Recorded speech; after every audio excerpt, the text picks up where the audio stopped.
오늘 이 시간에는 향유 냄새, 돈 냄새라는 제목을 가지고 말씀 증거하도록 하겠습니다. 제목을 함께 따라하겠습니다. 향유 냄새, 돈 냄새. 혹시 여러분은 향유 냄새와 돈 냄새 중에 어떤 냄새를 더 좋아하십니까? 제가 뻔한 질문을 드렸는가 봅니다. 아무리 그 기름이 좋은 냄새가 난다 할지라도 빳빳한 신권의 냄새를 이기지 못할 것 같다는 생각이 들었습니다. 오늘 본문에 보면 이 냄새에 관련된 이야기가 소개되어져 있는데, 우리들이 잘 알고 있듯이 본문에는 한 여인이 자신이 가장 아끼는 향유 옥합을 예수님께 부어드린 그런 이야기로서 우리가 헌신에 대한 이야기를 할 때 빠지지 않고 나오는 본문이 바로 이 본문의 말씀입니다. 더욱이 이 말씀은 오늘 본문 요한복음뿐 아니라 마태복음, 마가복음에까지 기록될 정도로 이 복음서 기자들이 굉장히 중요하게 다루는 그런 기사 중에 하나입니다. 그런데 기억해야 할 것은 무엇이냐면, 같은 이야기를 기록했다라고 할지라도 복음서마다 강조하고 있는 부분이 좀 다르다라는 것이죠. 그러니까 마태복음 같으면 이 사건을 통하여서 왕의 대관식을 연상케 하면서 예수님이 바로 우리의 왕되심을 강조해주고 있다라고 한다면, 마가복음은 이 여인의 헌신을 강조하면서 예수를 따르는 자들의 제자도에 대해서 강조해주고 있습니다. 그리고 오늘 우리가 살펴볼 이 요한복음에서는 이 여인이 마리아라고 분명히 밝히면서, 구체적으로 밝히면서 그 단순한 헌신을 넘어서 그가 예수님이 누구인지를 바로 알고 그의 신앙 고백과 사랑을 담은 것을 고백하는 내용, 이것을 강조해주고 있다라는 것이에요. 그리고 오늘 우리가 이 본문을 살펴볼 때 익숙한 본문이지만 이 평행본문인 마태복음과 마가복음과 차별된 이 사도 요한이 강조하고 있는 부분을 좀 우리가 살펴보면서 본문에 주는 교훈을 함께 나누기를 원합니다. 먼저 본문에 나오는 배경을 우리가 살펴보려고 하는데, 다른 평행본문과는 다르게 오늘 본문에는 이 사건이 이루어지게 된 그 배경을 아주 구체적으로 어떤 배경 가운데 이루어졌는지를 말해주면서 시간과 장소의 배경을 오늘 1절과 2절에서 이렇게 말씀해주고 있습니다. 함께 읽겠습니다. 시작. 6월절 엿새 전에 예수께서 베다니아에 이르시니, 이곳은 예수께서 죽은 자 가운데서 살리신 나사로가 있는 곳이라. 거기서 예수를 위하여 잔치할새 마르다는 일을 하고 나사로는 예수와 함께 앉은 자 중에 있더라. 아멘. 6월절 엿새 전이라는 것은 예수님께서 십자가의 지식이 얼마 남지 않았다라는 것도 우리에게 보여주고 있습니다.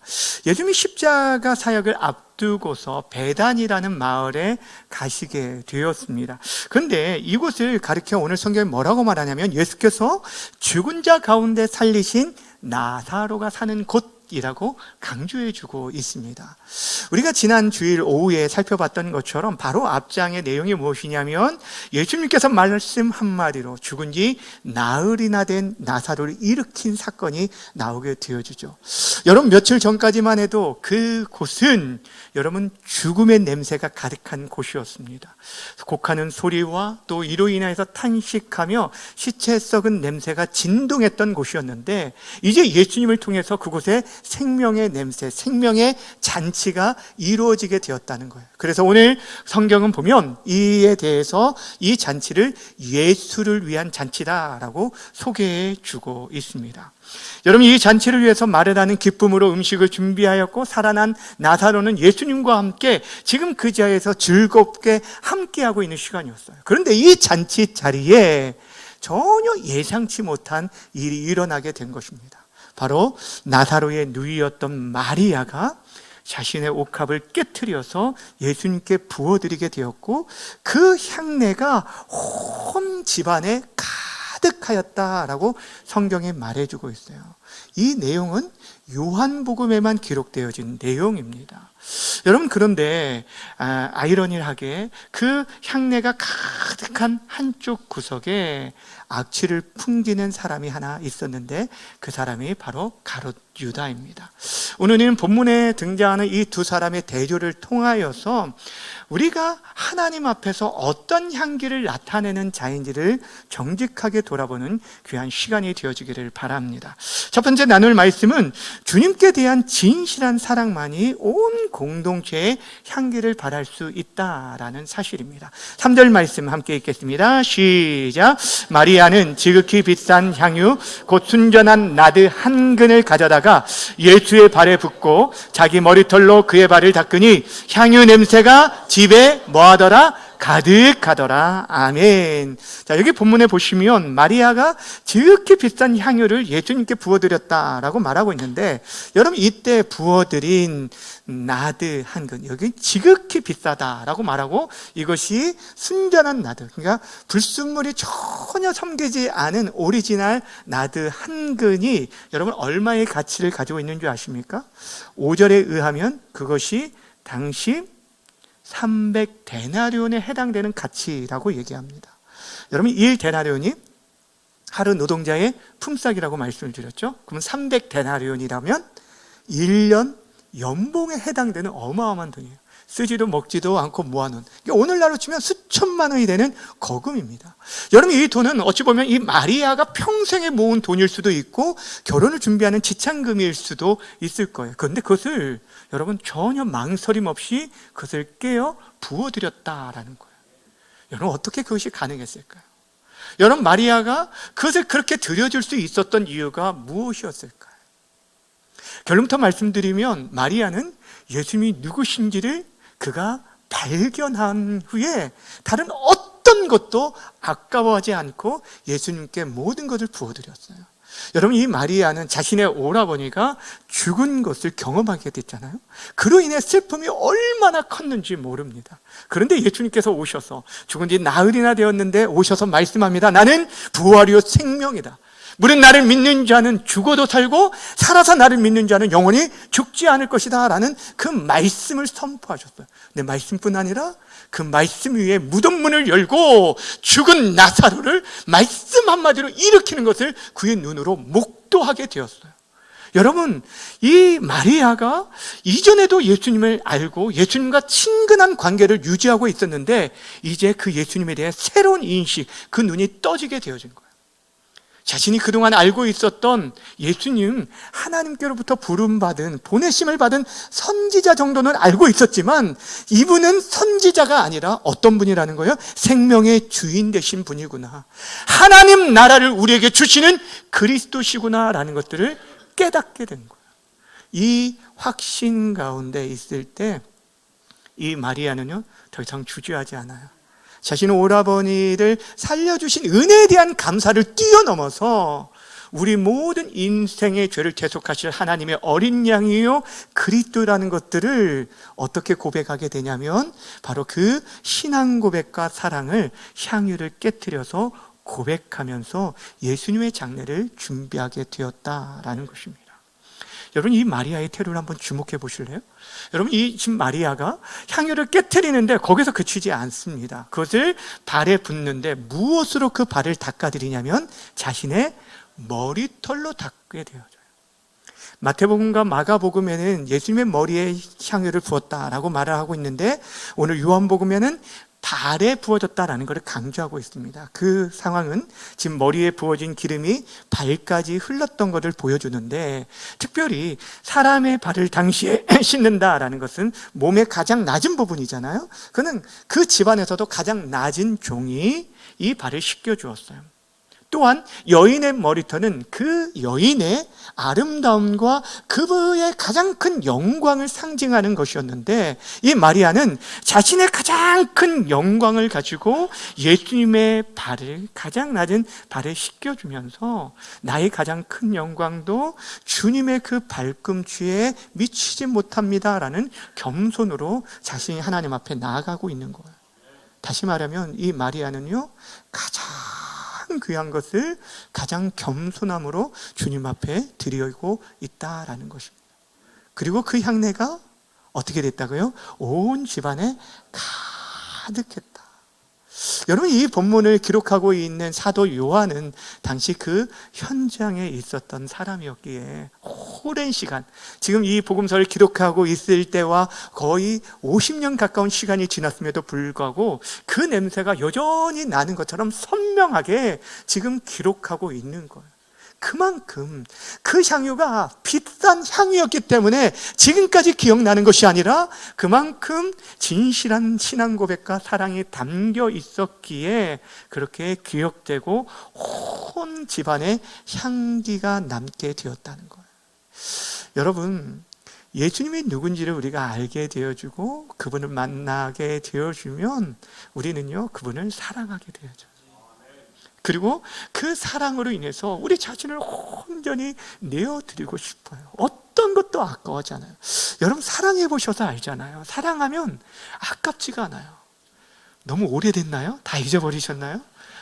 계산하지가 않아요. 내가 이만큼 했으니 내가 이 정도만 해도 되겠다라고 계산기를 뚜르리지 않는다라는 것이에요. 마리아는요, 아마 이보다 더 귀한 것이 있었어도 그것까지도 다 내어드렸을 거예요. 왜냐하면 예수님을 아는 지식이 가장 고상함이라고 말한 사도 바울의 고백처럼 가장 귀한 가치를 발견했기 때문에 이 향유의 가치는 전혀 문제가 되지 않았다라는 것입니다. 근데 이 시대는 어떻습니까? 끊임없이 우리는 계산하며 살아갑니다. 사랑을 할 때도 계산하며 살아갑니다. 뭔가를 투자해도 투자 대비 어떤 수익을 생각하게 되어지고 시간 대비 효율을 따질 수밖에 없습니다. 그것은 당연한 거예요.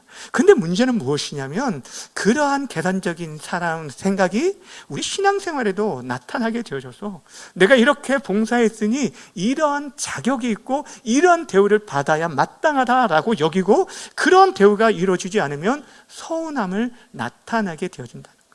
하나님 앞에서도 계산적으로 내가 하나님 이만큼 드렸으니 하나님 이런 복을 주시는 것이 마땅하지 않습니까? 라고 계산하게 되어지는 순간 우리는 더 이상 여러분 사랑의 향기가 아니라 인간의 냄새를 나타낼 수밖에 없는 것이에요.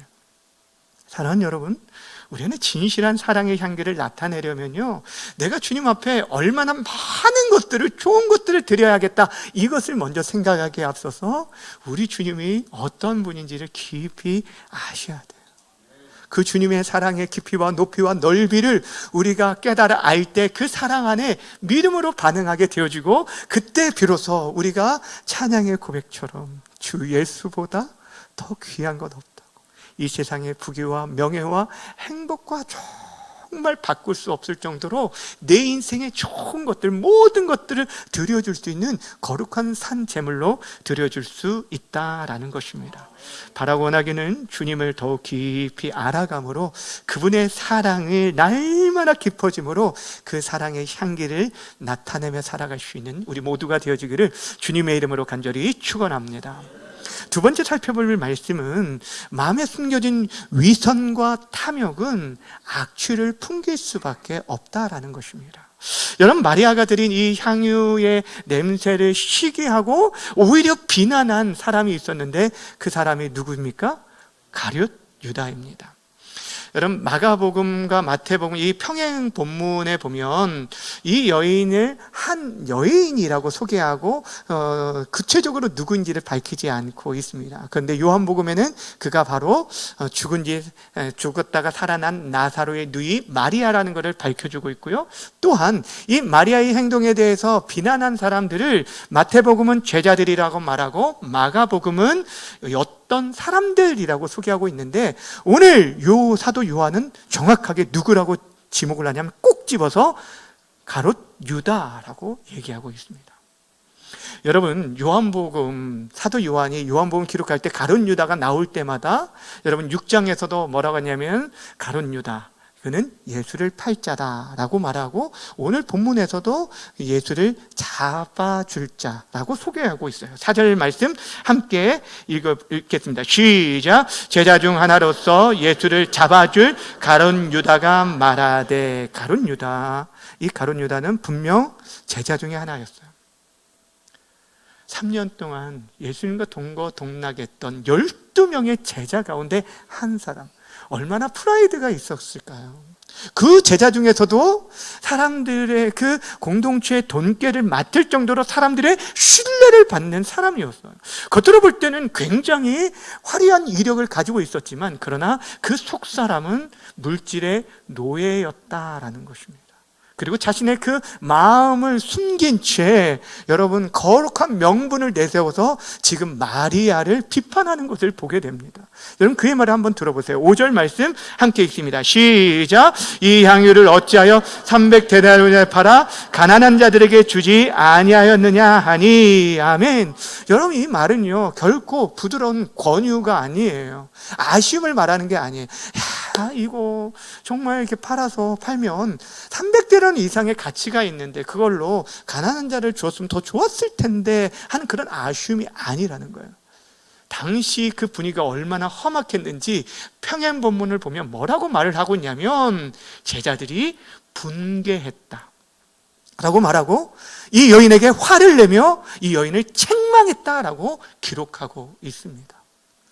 여러분 지금 사실 이 가룟 유다의 이 말을 오늘 그냥 5절만 쭉 읽다 보면 조금 이성적이고 합리적인 사람인가 보다, 계산이 빠르다 보니까 이렇게 생각할 수도 있겠다라는 생각이 들지 않습니까? 저만 그런 생각이 드나요? 네, 굉장히 좀 합리적이잖아요. 그리고 당시에 여러분 가난한 자를 돕는 것은 율법에서 명한 공동체의 의무요 명령이었기 때문에 사회적인 면문도 분명히 있습니다. 그뿐 아니에요. 여러분 지금 이 애들이 함께 이 대화를 나누고 있는 장소가 어떤 곳이죠? 베다니입니다. 베다니라는 이름의 뜻은, 지명의 뜻은 가난한 자의 집이에요. 여러분 지금 이 동네가 원래 좀 가난한 자들이 많은 곳이라는 거죠. 그러니까 이 가난한 마을에서 그렇게 큰 돈을 그렇게 헛되게 쓰느냐, 이것을 팔아 가난한 자들에게 주었으면 얼마나 좋았겠느냐라는 이 가룟 유다의 말은 다른 사람의 고개를 끄덕이게 만들 그런 말이었을 거라는 거예요. 그런데 여러분 그 마음에 숨겨진 그 속내를 사도 요한이 얼마나 고소하게 폭로하고 있는지 6절 말씀에 보면 이렇게 말하고 있습니다. 함께 읽겠습니다. 시작. 이렇게 말함은 가난한 자들 생각함이 아니요 그는 도둑이라 돈깨를 맞고 거기 넣은 것을 뭐 했다고요? 훔쳐가는 사람이라 라고 얘기하고 있어요. 여러분 가룟 유다는 처음부터 가난한 자들에 대해서 전혀 생각이 없었어요. 그들 도울 마음이 전혀 없었습니다. 그가 화난 것은 자기에게 돌아올 그 돈, 자기 주머니에 넣을 그 돈이 사라진 것에 대해 분개했던 뿐이었어요. 겉으로는 사회 정의를 외치고 이웃의 그 구제를 말하지만 그 마음 가운데 더러운 이기심과 탐욕이 가득한 그는 위선자였고 도둑이었다라는 것입니다. 우리가 신앙생활 할 때 참 경계해야 할 모습이 바로 이런 모습입니다. 우리가 겉으로는 그럴싸하게 말로는 하나님의 영광을 위한 일이라고, 이것이 정말 주님 기뻐하시는 일이고 교회를 위한 일이다라고 포장하면서 정작 자신의 이름과 평판과 그 유익을 구할 때가 참 많이 있다는 거예요. 그런 위험에 노출되어 있는 사람 중에 하나가 바로 목회자이겠죠.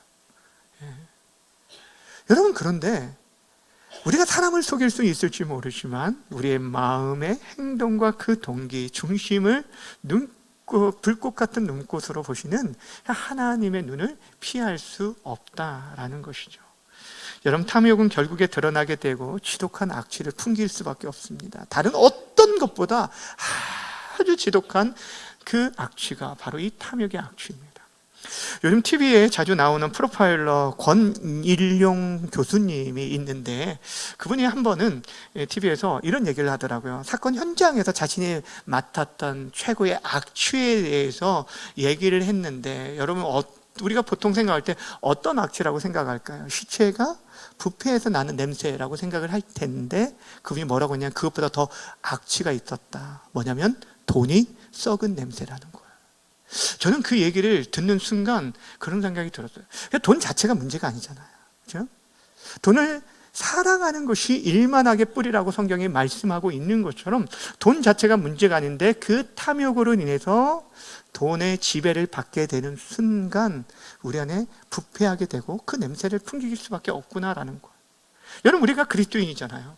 하나님의 자녀인데도 불구하고 우리가 하나님의 사람이 하나님을 경외심을 잃어버린 순간, 돈과 물질의 노예가 되는 순간 우리 안에는요, 세상 사람들이 말하는 그런 냄새보다 더 지독한 그런 악취를 풍길 수가 있다라는 거예요. 그것이 우리 안에 어찌 보면 우리가 가지고 있는 정체성으로 인한 그런 거예요. 저는 사랑하는 여러분 안에는 이 숨겨진 이 유다와 같은 모습은 없지 않습니까? 내 욕심을 어떠한 교회적인 거룩한 명분으로 나를 지금 포장하면서 그럴싸한 모습으로 말하고 있지는 않습니까? 예레미야 선지자가 말한 것처럼 만물보다 거짓되고 심히 부패한 것이 우리의 마음이에요.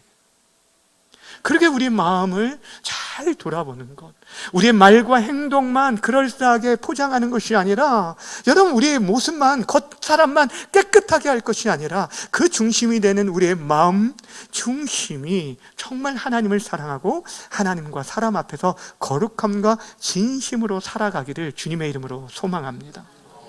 그러므로 말미암아서 우리가 썩어질 세상을 향해 살아가는 자들이 아니라 정말 영원한 하나님 나라를 얻은 자로서 하늘 향기를 나타내는 저 여러분 모두가 되어주기를 주님의 이름으로 간절히 축원합니다.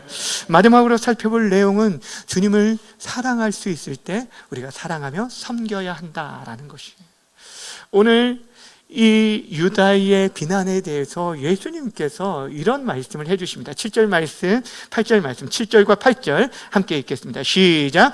예수께서 이르시되 그를 가만두어 나의 장래할 날을 위하여 그것을 간직하게 하라. 가난한 자들은 항상 너희와 함께 있거니와 나는 항상 있지 아니하리라 하시니라. 아멘. 지금 이 말씀은 예수님께서 이 마리아가 한 행동은 어떤 우발적인 행동이 아니라 자신의 죽음과 장례를 준비하는 그런 행위인 것을 칭찬하고 계신 것이죠. 그러면서 하신 말씀이 가난한 자는 항상 너희와 함께 있는데 나는 항상 너희와 함께 하고 있지 않다라는 얘기를 하십니다.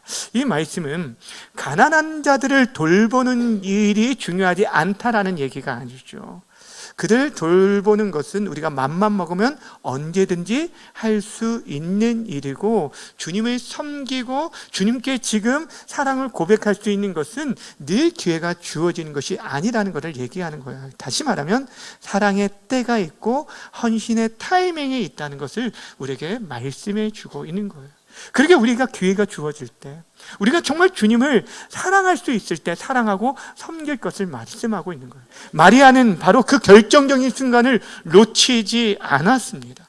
주님께서 십자가 길을 앞두고 있을 때 그 십자가 길을 묵묵히 걸어갈 그 발에, 그 거룩한 발에 지금 향유를 부어드리면서 정말 그때 아니면 할 수 없는 그 헌신과 사랑을 고백하며 나아갔다는 거예요. 가끔 어른들이 이런 얘기를 하십니다.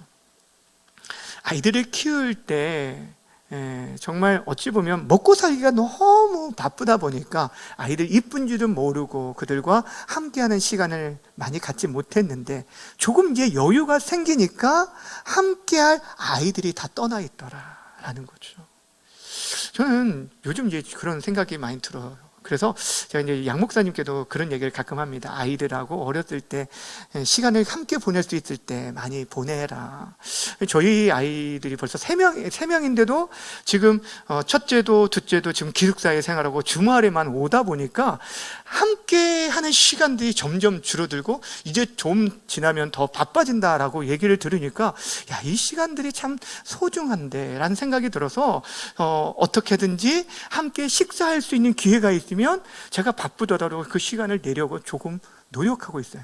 노력하고 있다는 거예요. 늘 그렇지는 못합니다. 왜냐하면 그 시간이 언제나 저에게 주어지는 게 아니고 이때가 아니면 나중에 할 수 없는 것이기 때문이죠. 여러분, 자녀들과 함께하는 시간뿐 아니에요. 우리 부모와 함께하는 시간들도 마찬가지고 우리에게 드려지는 이 예배와 헌신도 마찬가지입니다. 우리에게 건강이 허락되어 졌을 때, 또 하나님께 우리에게 마음에 감동을 주시고 여건들을 허락해 주실 때 우리가 하나님을 섬기고 하나님을 예배하는 것, 이것이 너무너무 중요하다라는 것. 그때를 놓치면 나중에 하고 싶어도 할 수 없는 날이 오게 된다라는 것입니다. 여러분 청년들, 여러분 선교 갈 수 있을 때 가셨으면 좋겠어요. 네, 이번에 축복합니다. 네, 감사합니다. 사는 여러분, 바라고 원하기는 우리의 삶에 향기 나는 삶을 살아가는 것은 오늘이라고 우리에게 주어진 이 시간들 속에서 여러분 옆에 있는 사람들, 가까이 있는 가족들 한 번이라도 손을 더 잡아주고 안아주고 그리고 함께하고 또 주님을 사랑할 수 있을 때 더 사랑하고 한 번 예배를 드릴 때도 여러분 정말 마음을 다해서 찬양 한 구절 한 구절도 정말 마음을 담아서 진심으로 여러분의 최선을 드릴 때 그곳에 향기 나는 역사가 나타나게 되어질 것입니다. 주안에 사랑하는 여러분, 오늘 우리는 두 사람의 모습을 함께 돌아보았습니다. 한 사람은 우리 주님을 알게 됨으로 자신의 가장 귀한 것을 드림으로 향기를 나타내었는데, 한 사람은 드리지도 않고 오히려 비난하며 마음의 탐욕으로 더러운 악취를 풍길 수밖에 없었습니다. 저희 여러분은 지금 어떤 모습에 가까운지 정직하게 돌아봤으면 좋겠어요. 우리의 삶은 정말 향기내는 사람인지, 주님의 사랑을 나타내고 보여주는 삶인지 그렇지 않는지. 여러분, 오늘 본문은 우리의 적금 통장을 깨서 최고의 헌금을 드리라, 이런 본문이 아닙니다. 주님을 더 깊이 알고 그분을 사랑하며 살라라는 거예요. 그 사랑을 표현하며 살라라는 거예요. 그 향유를 감직하고만 있으면 절대 향기가 나지 않아요. 그것을 깨어드릴 때, 우리의 시간들을 내리고 우리의 마음을 드릴 때, 우리의 물질을 드릴 때 정말 그곳에 그리스도의 향기가 나타나게 되어질 것입니다. 여러분, 이 마리아의 그 헌신을 왜 허비하느냐고 비난하는 세상 사람들도 있습니다.